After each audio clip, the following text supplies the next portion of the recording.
I will take a cup of kindness yet. There we go. For the days of Auld Lang Syne. All right, friends, welcome back to All at Once, playing fingerstyle. Let's move. I got to move something on my screen. There we go. Playing fingerstyle. Melodically, we have done a lot of things. We moved out of first position last week, but now in this week what we want to do is say, are there some keys that seem to work better than others when playing tunes that are melodic fingerstyle? And my experience is, yes, that's true, but sometimes I have to experiment, and that's what we're going to do. We're going to take the same tune today. We're going to take Auld Lang Syne, the old Scottish tune that Robert Burns collected and added to the words, that becomes the one that is heard every year on New Year's. And we don't need a capo for this, so let's get that off there. So if I play out of the key of C, I've got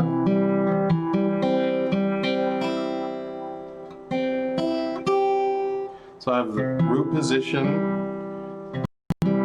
There's my first triad, my first inversion, my second inversion, all just in the first position. So that seems like a good place to start. Now I need to know how this song works though, and the first thing it does is starts on the C below Do. Could we have the one in C up, please?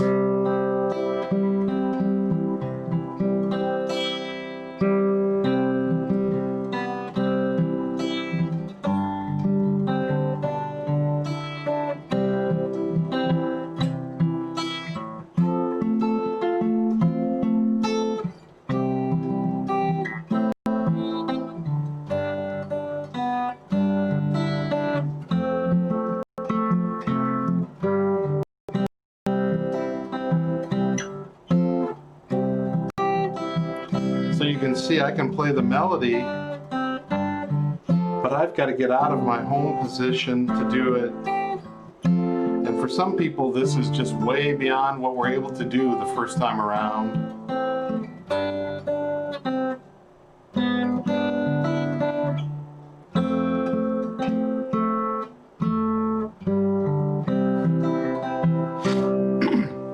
Now I need to ask Jason, do you have the tablature version of this ready? I sent it as a GPX file that has 3 different pieces to it, and or let me go to the one that has the and I still haven't figured out how to view these all at once. If you look at the one, there should be 3 pages for this one that's the melody. This is the one we want, yes. Okay, shapes across the top. So if we just take a look at the chord shapes, we've got C, we've got G, but it's the G that we need to have our third finger on the B string because that's where the melody note is. And we've got F, but this is an unusual F. I'm at the 5th fret, and my bar is across everything at the 5th fret, and I'm playing what looks like a C shape. I'm thinking about this as a D, but it's the C-shaped bar chord.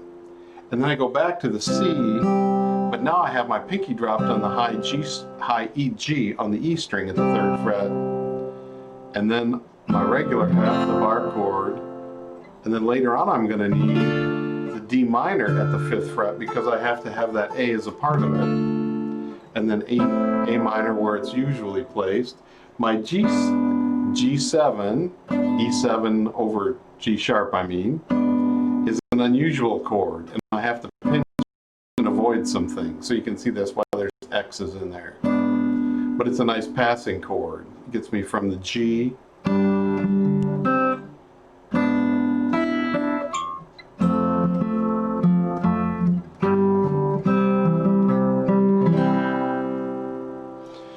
So let's play through this one again. It lets the melody take place on the top 3 strings, the G, the C, and the D, the high E, but I have to move out of home position to do it.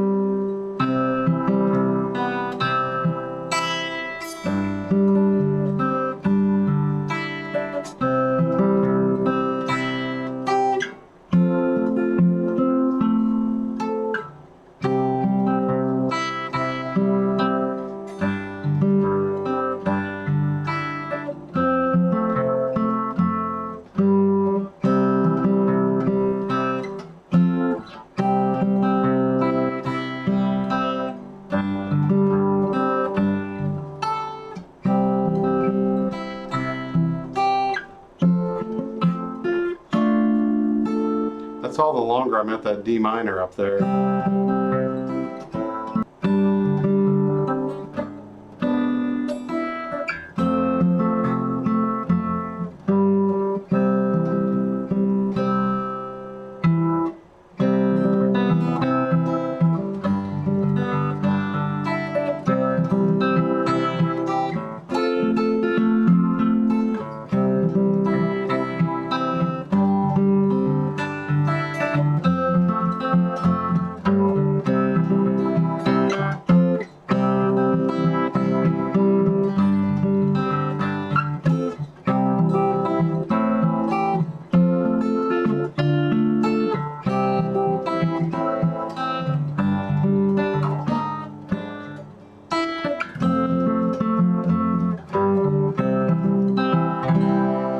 So I'm having a little unusual experience. I've told you before that I can't grow fingernails, but in this quarantine time, I've been able to grow fingernails on all my nails and keep them.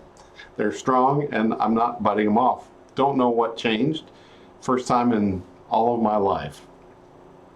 But that means now that sometimes I'm going to have to do some nail care and filing on my left hand because the nails are longer than yesterday and I'm missing some of the strings. I don't know if you've ever had this experience. It's brand new for me. I miss strings, but not because my nails are too long. So if you have questions about what I'm presenting here, please feel free to ask those. But I'm going to go through this a couple more times because I want you to have a chance to do it. The first page we have is just the melody with the lyrics underneath it. When I created this, it was all on 1 and it ended up in 3, and I don't know how to get it back onto 1 in Guitar Pro. If any of you have more experience with that and can tell me, that would be lovely. I have searched the documentations and nothing tells me that. Because we should see the melody with the lyrics, we should see this part with the chords and the music part, and then we should see the tablature. And I've tried to display it with all 3 of them on, but I have not figured out how to do that.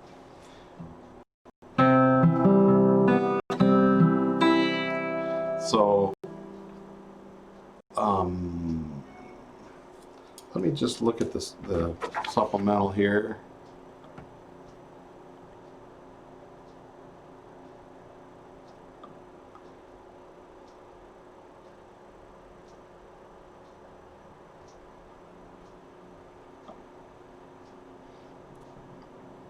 Yeah, thanks for suggesting that. I'm not seeing that.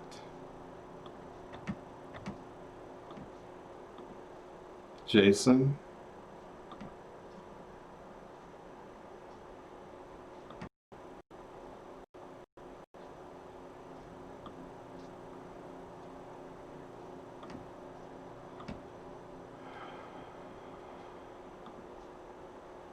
And I've tried all the things at the top, but Chris said he did figure out how to do it to display before. Anyway, let's go back.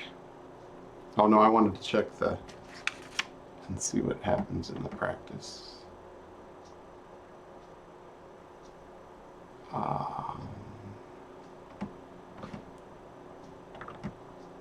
No, it's not doing it. Okay.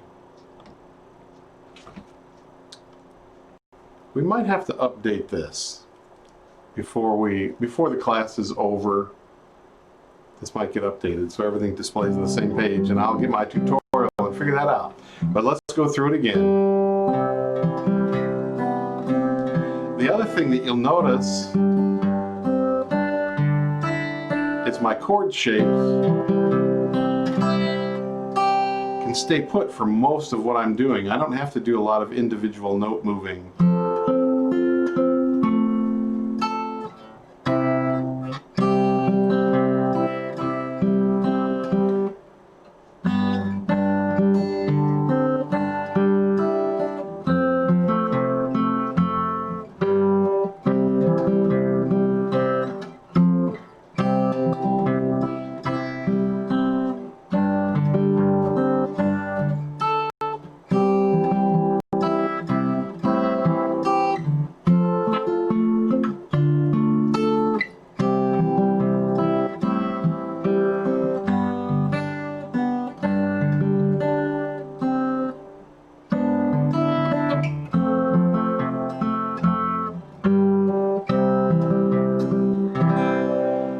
right hand,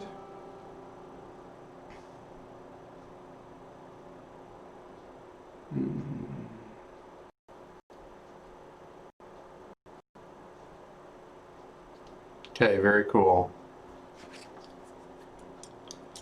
Let me see if I'm getting a little coaching here.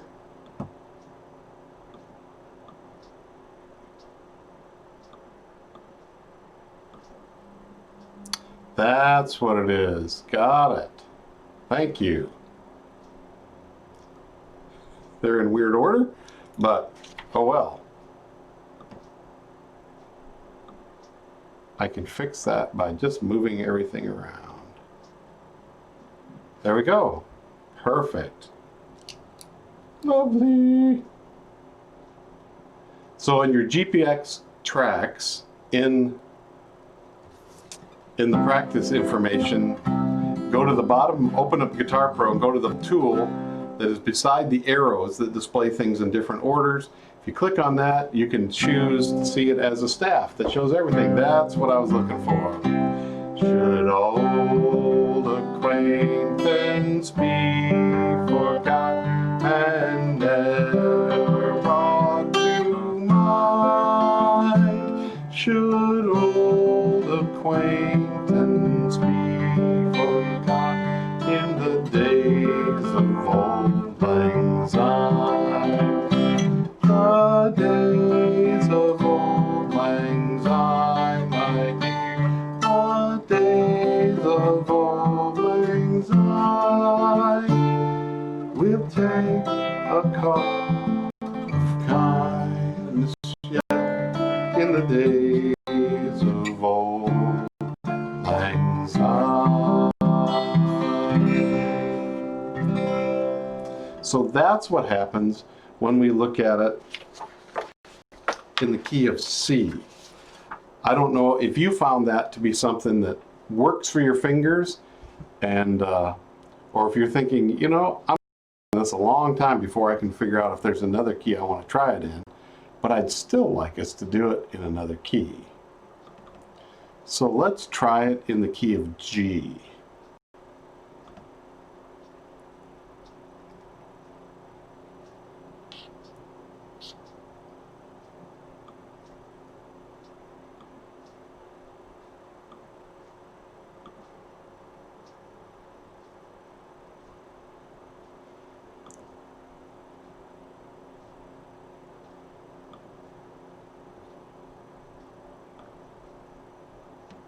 All right, now when I play it in the key of G,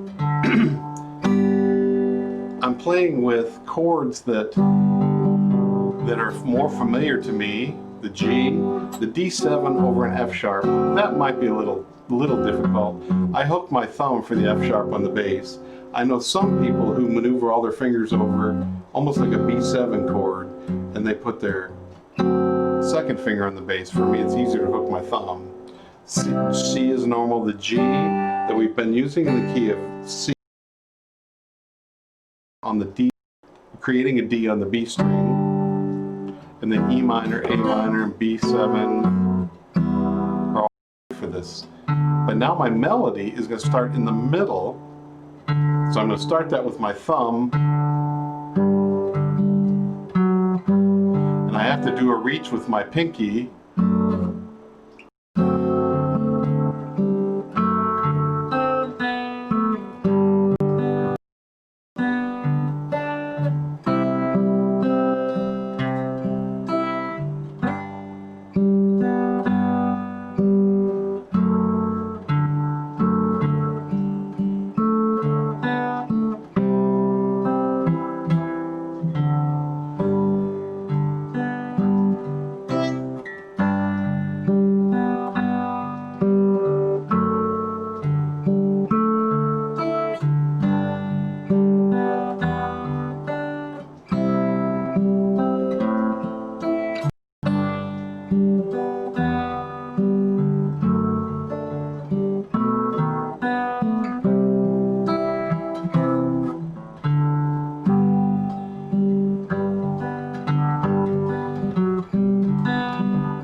puts it in a nice mellow range. Should old acquaint the day. Well, not a mellow range for my singing. Puts me up to a high E for the days of Auld Lang Syne. So the other reason to check this is if you want to play it for other people to sing, or you want to sing along, you want to find a key that's going to work for your voice. And so we get that benefit as well.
Now you notice I'm adding some more notes that are not on the page.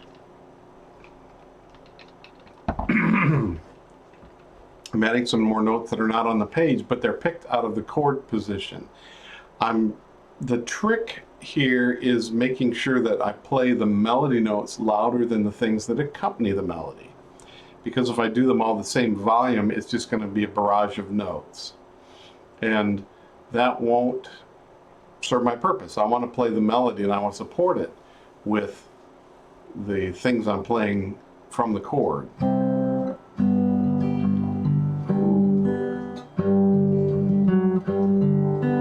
And if I want to play that, this is my G position I naturally want to go to begin with, then how am I going to get to that F sharp with my pinky?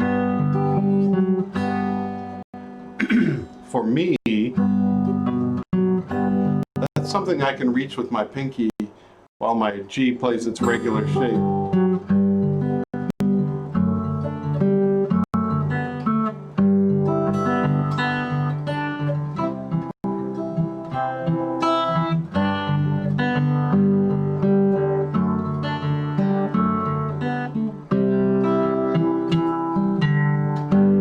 Right there, my thumb had to play of Auld Lang because it's on the D string and that's where the thumb plays in my home position. The days of Auld Lang Syne, my dear, the days of Auld Lang Syne. We'll take a cup of kindness yet in the days of Auld Lang Syne. So the key of C had us moving out of first position and getting up to the 5th fret to play in F and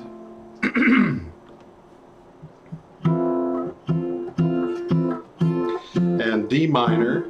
The key of G lets me play my normal chord shapes that often the very first chord shapes we learn. B7 is one of the fancy ones in our beginning playing. Now there is a question here, and I think it's important to answer. The question is, do the chord shapes stay the same no matter the key you play in?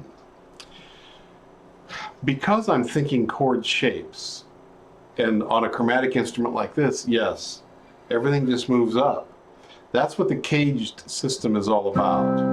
If I take the C shape and move it up a fret, I'm replacing everything by having a bar. That's where we get the bar chords. And as I move up like this, I can play things out of that shape. And in that key of C version, I'm playing the C-shaped bar chord at the 5th fret, which now lets me hear an A on the bottom, and an F under my pinky. There's a C under my ring finger, and then there's an A again on the G string, and then there's another C, there's another A right here.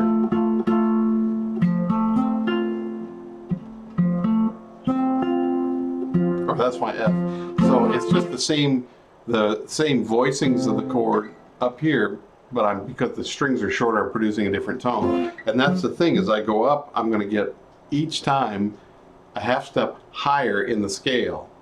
If I use the E shape bar chord and come up F sharp, G sharp, A sharp, D, C sharp, that's the same. If I use the A shapes, here's A, I could use all 3 fingers if I wanted, but as I keep going up, it gets half a step higher each time.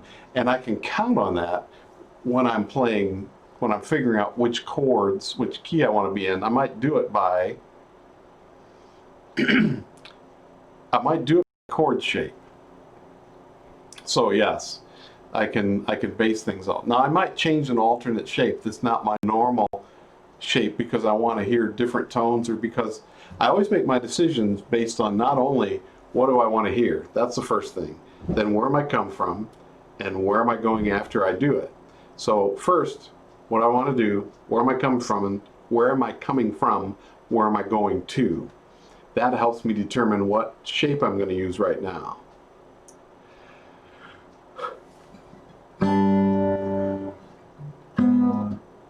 The move from the G that I was used to lets me, because I'm doing my G shape this way and not this way, I can keep this finger down. When I'm moving to the E7 over G sharp, I can keep this finger in position. This one moves over 1 fret, and this one has played on the B string, so it's ready. So I'm strategizing that way when I'm coming up with my chord shapes and how I want to get to the next one.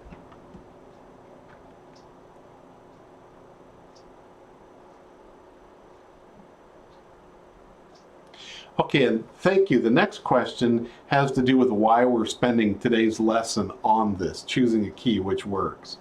What makes me choose up the neck chords when I make an arrangement? This song works in first position, but sounds better with my arrangement. The word better is one of those qualitative judgments, and you may say, yeah, it's better, it's the same song, but I'm making more use of tones, it's higher. It looks cool. I mean, you can't deny that you're playing guitar because you want to look cool. I mean, who doesn't, right? But when I'm up the neck, I have to play an F chord and get that F. I could play the G or the D shape bar chord. That's, of all of them, my last one to go to. In the Cage system, the first bar chord I play is the E bar chord. Then the A, and these are in order of frequency and preference. Then I'm going to play the C bar chord next. I do a lot with E and A. C, you know, some. So if I do like 40% with E and A, I'd probably do 25% with the C, and then I'm going to split the difference. Well, I'm going to actually do a little more with the G shape bar chord, and then even less with the D shape bar chords. So why did I choose to go up the neck? I was in the key of C and I was forced to. Or I'd have to leave that note hang out there by itself.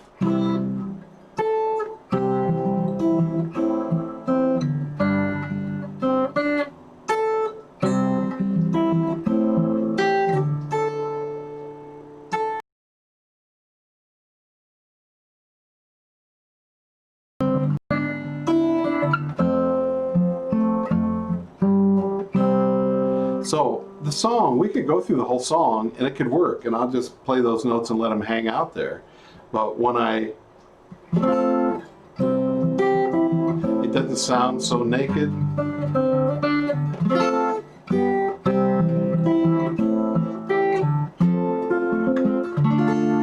And because I can do two chords in that one location, sounds like I know what I'm doing.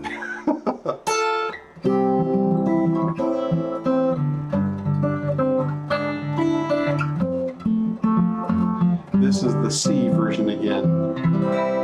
And some of it comes with the voicing of the chord in the C position is very rich because I've got a 1, a 3, and a 5, and a 1 again, and then a 3. So I've got a lot in there that's sweet. When I play the E-shaped bar chord, I've got a 1, a 5, a 1, a 3, a 5, and a 1. A certain sense of what feels good about that. The G shape, I've got a 1, 3, 5, 1, 3, 5. A lot of sweetness there. When I play the D shape, I've got the 1, the 5, the 1, and the 3. So the 3 is on the way top of a D chord. And let's see, what did see? Oh, A. When I play the A-shaped bar chord, I've got a 5, a 1, a 5, a 1, a 3, and a 5. So the A and D chords only have one, in their regular shape, only have one occurrence of the third step of the scale. The E-shaped bar chord only has one occurrence of the third step of the scale. It's in the middle of the whole thing. The D's on the top part of the whole thing.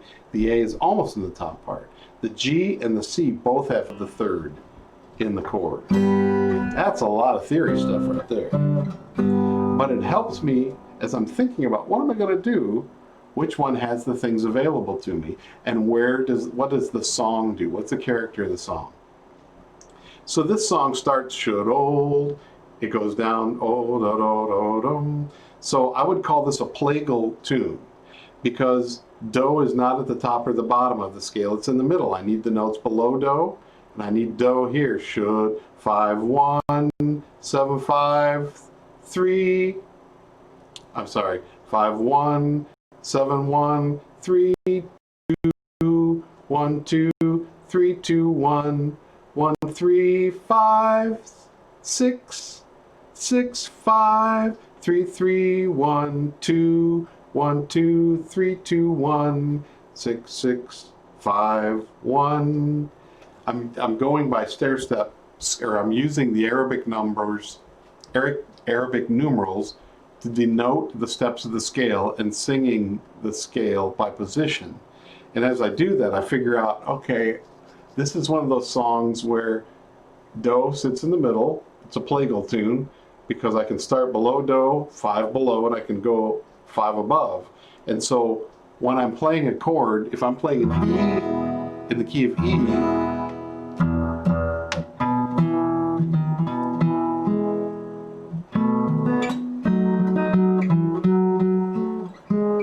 I didn't even do this one for this arrangement.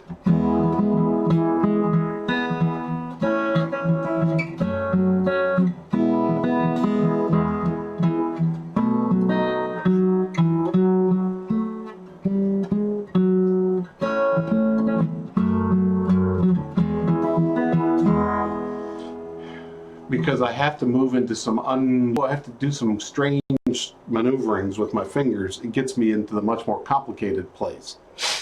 So I didn't arrange this in the E or the D. I arranged it in C, G, and then A. We have one more question that has been asked.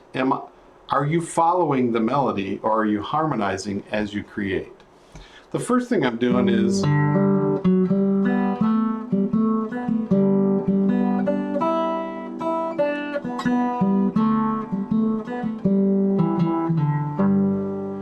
should old acquaintance be forgotten and never made to mind? Should old acquaintance be forgotten in the days of Auld Lang Syne?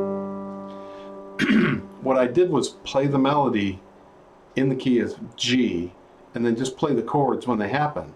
Turns out, because of the way the chord is laid out, I've got most of my melody notes ready to play. It's only the passing tones or the things that move between, as I'm going from this chord to that one, that are not part of what I can get to, but with one finger movement I can. So I would not say right now that I'm particularly harmonizing a melody. I'm finding the chord. Now I could go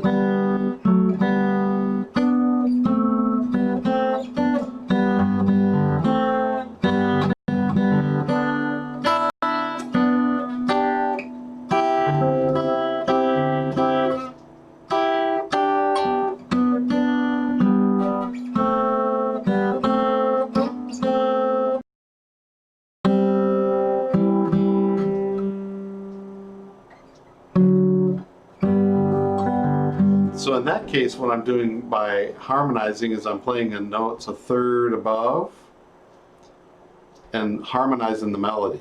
Now, I might be able to put that together with what I'm doing.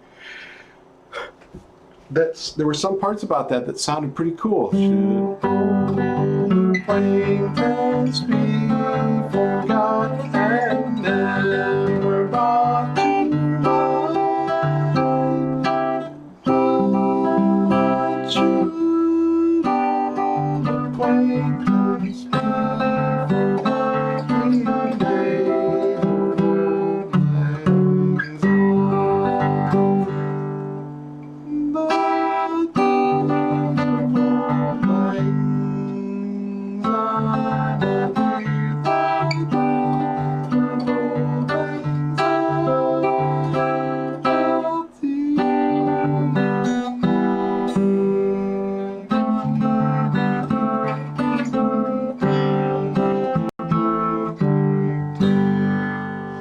Now, it was kind of fun to do that. There were some parts where it kind of moved out of the character, and there's some parts that sound really, really cool.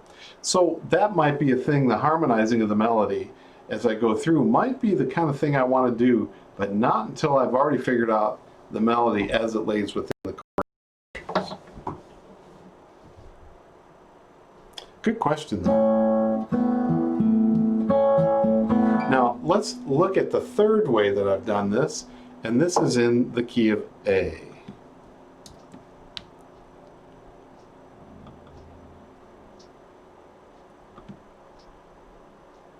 And I want to display this.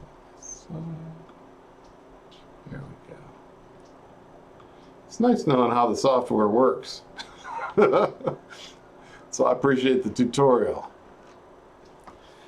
Now, this time, it's only a step above.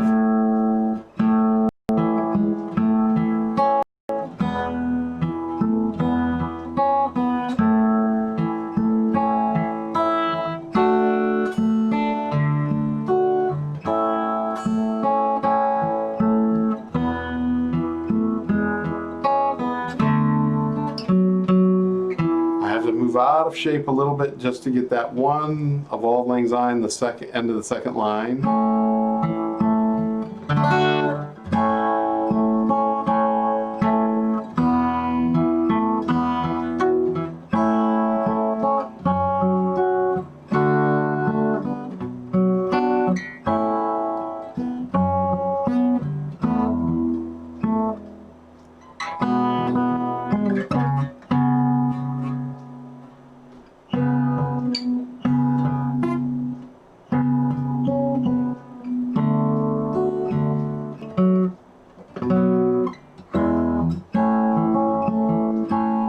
So the weird thing is, how often do you play a C7 chord? That might be kind of scary.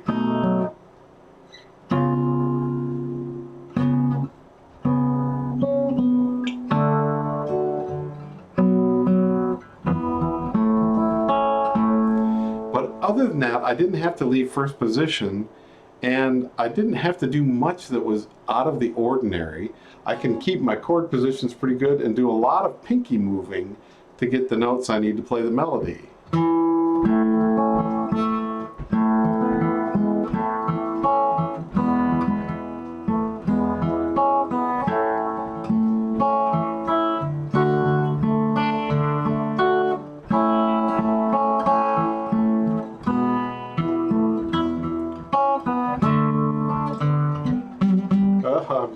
lost it.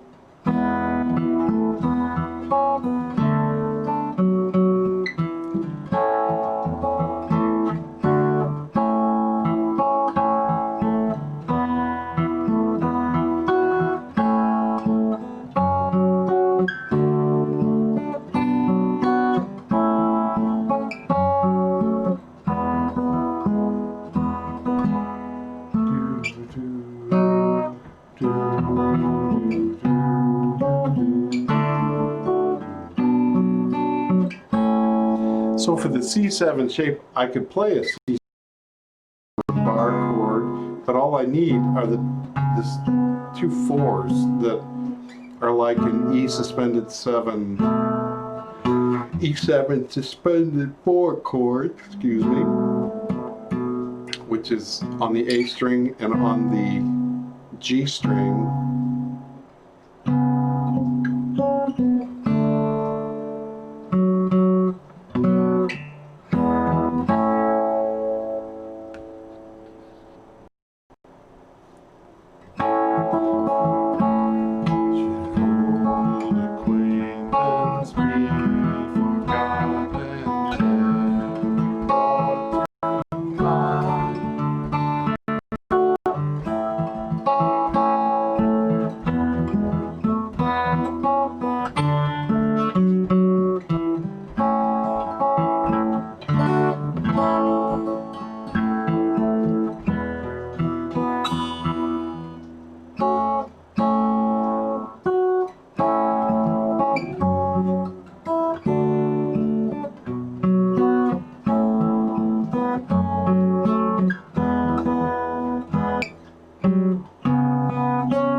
Slowing it down and make me think about each thing is the thing I always tell students, but once I know it, that's the challenge. Now, as you play through the C, the G, and the A, other than it sounds better, what are your other reflections? Do you have questions that come up from that?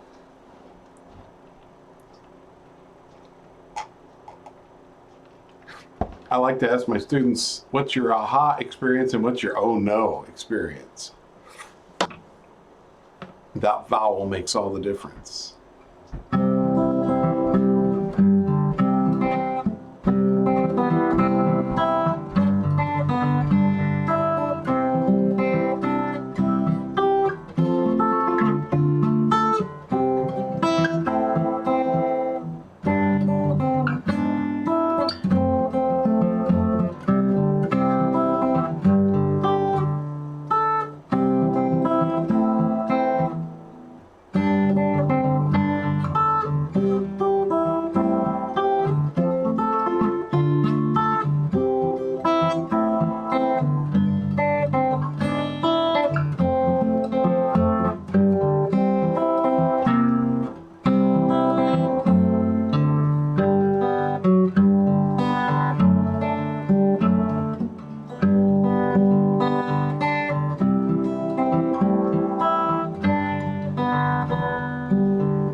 Oh, I thought of it.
So I could take all three of them, like I just did there, and put them into arrangement where I played in C, and then I did a transition. I got to G, I did a transition.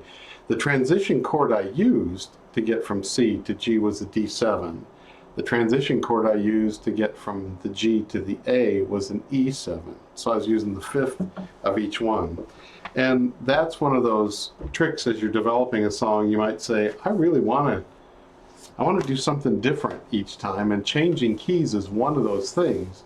If you've learned it in 3 different keys, why not? The only thing that would prevent me from doing that, I think, is if I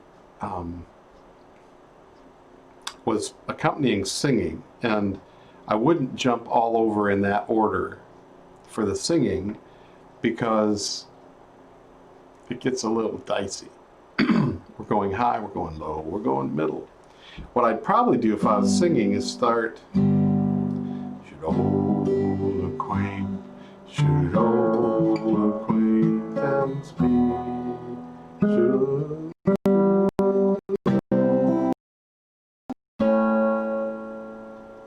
To get from C to A to C is kind of a high jump. So what if, should old acquaintance be. Okay.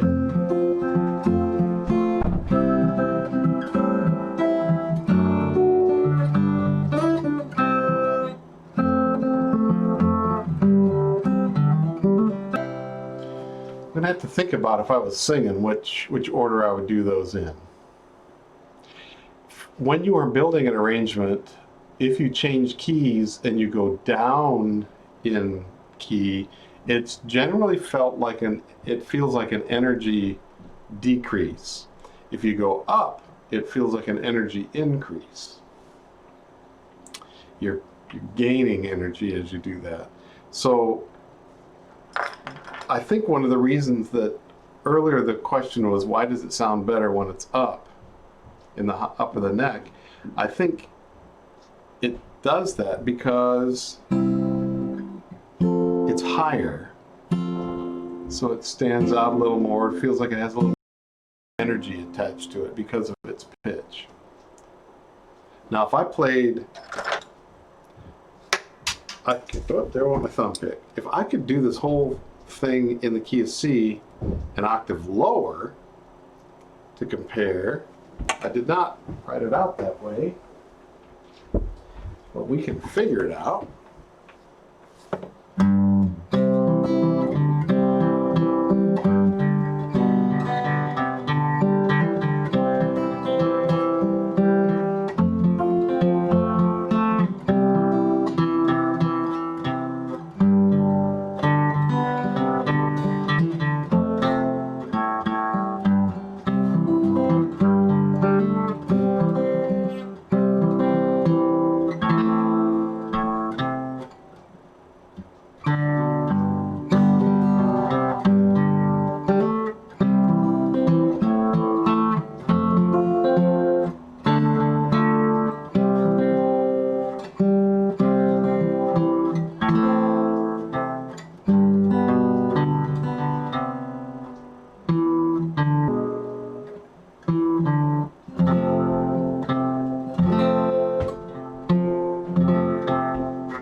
Now back to the regular octave.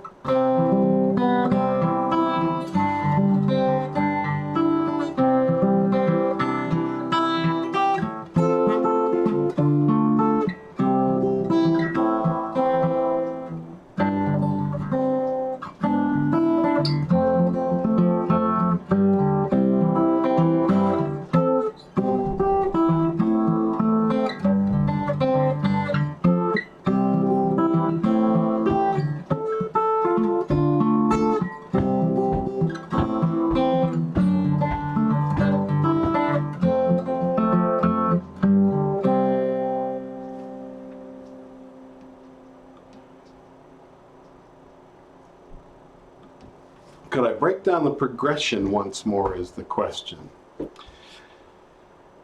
the progression that we're working with, it doesn't matter. Let's talk about it in terms of Roman numerals. Roman numerals representing the chords. We start with the one chord of whatever key we're in. And that's the other thing. When I figure out what key I'm going to be in, or what I figure out what the progression is, then I can transpose to other keys more easily. So we start with the 1, and the next chord is a 5. Then we go back to the 1. Should one acquaintance 5 for God, and 1 be brought to 4? Should one acquaintance 5 for God, and 4 1? The last line of that, 4 5 1. You could put the 5 in there. I didn't, but you could.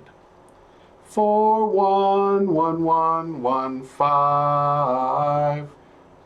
I could put the 4 in here. 4 1. I didn't. 5 1 1. Now 3 minor.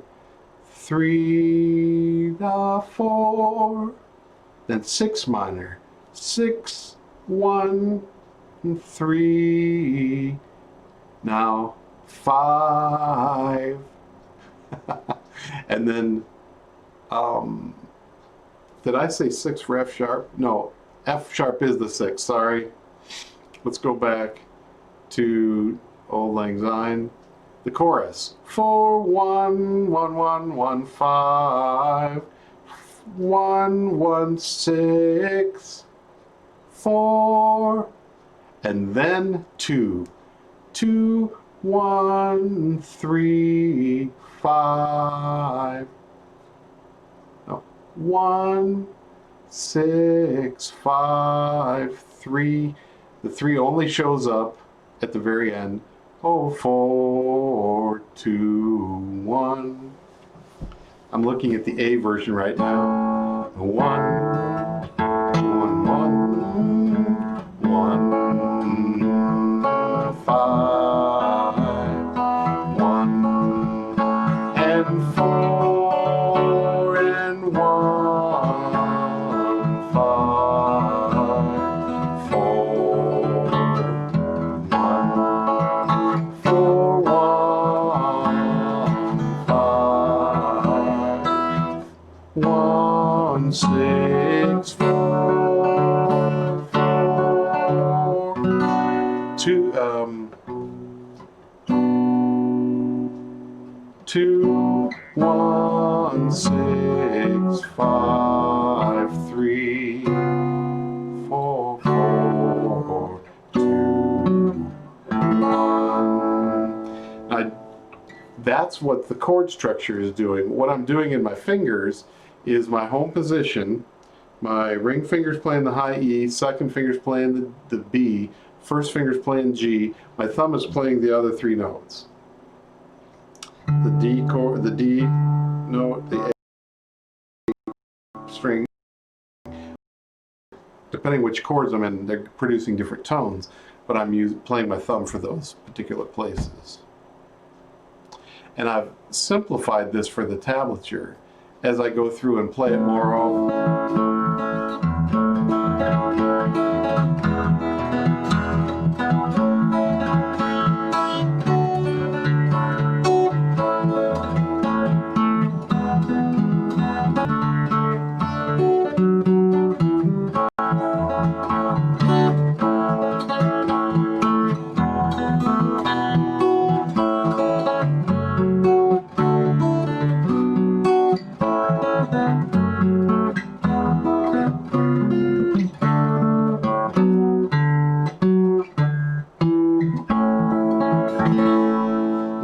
Through it that fast and adding an alternating bass line, and that time I was adding the 1-5-1 in the bass, which is more the Travis style.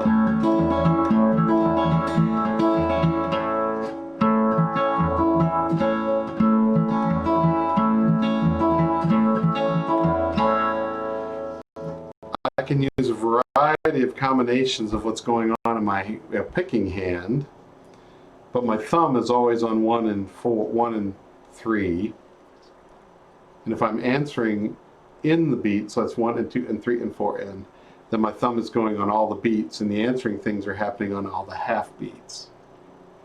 If I'm playing 1, 1, 2, 3, 4, 1, 2, 3, 4, then my thumb is doing the pulses in the measure, the 1s and the 3s, and the answering fingers are on the 2 and the 4.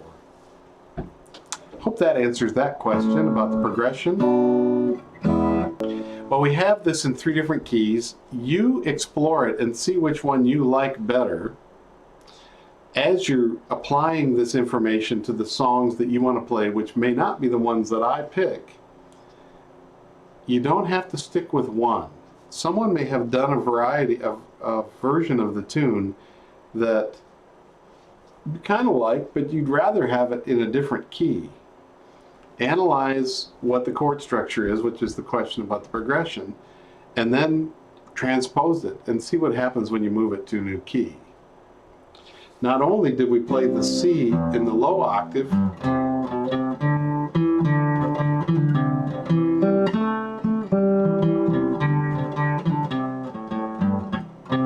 the difficulty with G is there's no notes below Do.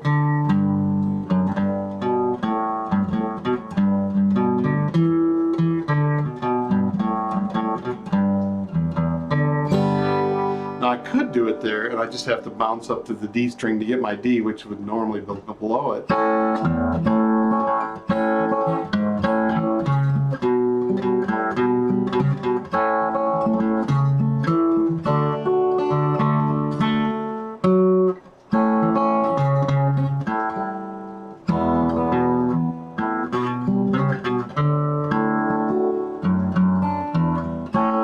In the key of A, I could do in that lower place too.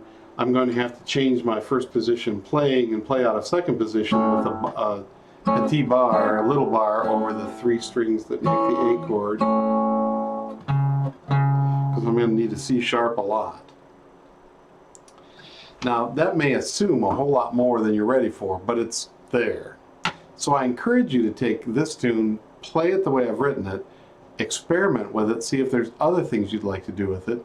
If you like E and you like the D shape, you can practice moving it into those places where I chose not to do it. Well, that is the beginning of checking to see what kind of keys are going to be the best ones for us as we're picking and arranging a song. The best has a couple of decisions to make with it. Do I like how it sounds? Is it for singing? Do I like where it plays? Can I do it? Those kind of the things are the criteria that I use as I'm making my decisions about what key I want to play something in. If I get to choose the key. If other people choose the key, then I just have to adapt to it. Or I might find the key I like and use my handy capo to get to that key. We've talked about that before. But that's what I'm doing. Beginning now, we're going to take 3 different weeks to work on developing a single song, which is not moving it to a new key, but developing the song, taking a version of the song and gradually adding things to it to flesh it out. So we're taking a tune with the chord structure melodically in a fingerstyle way and then fleshing it out. We're going to do that with more than one tune. So thank you for joining us today, and I look forward to seeing you next time. As always, if you have questions, you can write them to me here at Jam Play. Find me in the community tab on the page, and send me a message there. Browse through the teachers and find me there and send a message, and I'll respond as soon as I can. But thank you everybody backstage that makes this possible to happen. Thank you for tuning in, and I look forward to seeing you next week. Bye.